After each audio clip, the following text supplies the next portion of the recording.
On commence avec les armures basiques, et par basique, j'entends que c'est une armure qu'il utilise dans un run, du coup dans une histoire assez longue, et il doit la porter assez souvent. Elle n'est donc pas prévue pour faire une mission spéciale comme aller sous l'eau ou dans l'espace par exemple. Et on commence avec la marque 51, autrement appelée le modèle Prime. C'est une armure qu'il a créée quand il a vu que Riri Williams, alias Ironheart, avait publié sur internet certains plans de ses anciennes armures. Pour rattraper le retard qu'il avait pris technologiquement parlant, il a créé le modèle Prime, une armure combinant tous ses anciennes, et qui avait la capacité de s'adapter en fonction de son besoin. Elle peut donc se changer en Hulkbuster, faire des giga canons, se transformer en un sabre et une armure de samouraï, ou encore activer un mode furtif le rendant beaucoup plus discret. C'est théoriquement une de ses armures les plus puissantes qu'il a créées, puisqu'elle peut se réassembler toute seule, et surtout s'adapter en fonction de l'ennemi qu'il affronte, ou encore de la mission qu'il a à faire. Cependant, on n'en entendra plus parler après que Tony soit sorti de son coma suite aux événements de Civil War 2 et de Secret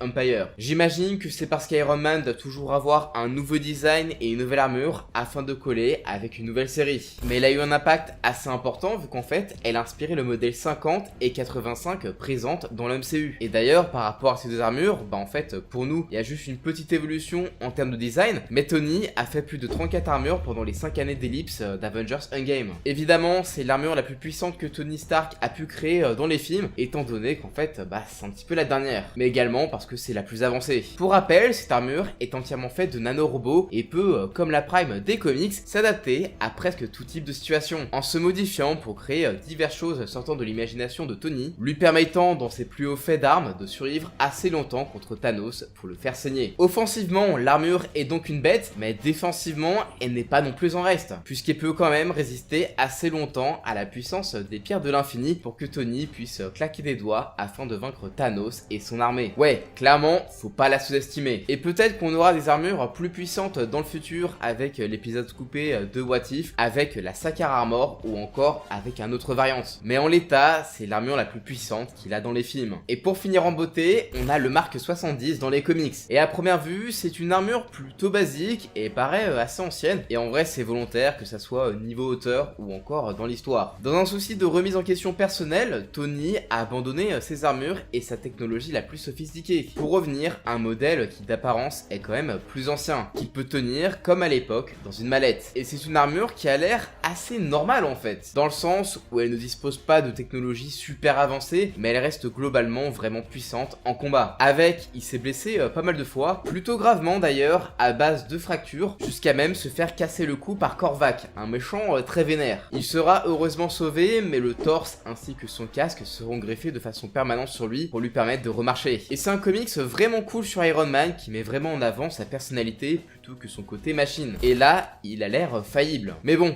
en soi, elle est assez basique, mais si elle est dans cette vidéo, c'est parce qu'elle a eu un boost temporaire lors de l'événement King in Black, quand Tony est arrivé à contrôler des dragons symbiotiques du vieux Knull, en lui injectant le virus Extremis pour réécrire son ADN et couper son lien avec la ruche. Cela aura pour effet de lier son armure avec le symbiote, ce qui nous donnera la très cool Extrembiote, une armure très puissante qui lui a permis, grâce à l'aide de Dylan, le fils d'Eddie Brock, de prendre le contrôle d'un autre symbiote pour ensuite le modeler à sa guise et de lui faire prendre l'apparence et la taille d'un Céleste pour combattre ceux de Knull. Mais comme il peut pas la garder en tant que telle, à la fin de l'événement, Tony finira par abandonner le symbiote lié à son armure et reprendra donc le Mark 70 comme il était auparavant. Et d'ailleurs, vous pouvez me rendre meilleur en vous abonnant. La chaîne deviendra plus forte et je promets de ne pas être aussi égocentrique que Tony Stark. En plus, il y a plein de vidéos très chouettes sur la pop culture.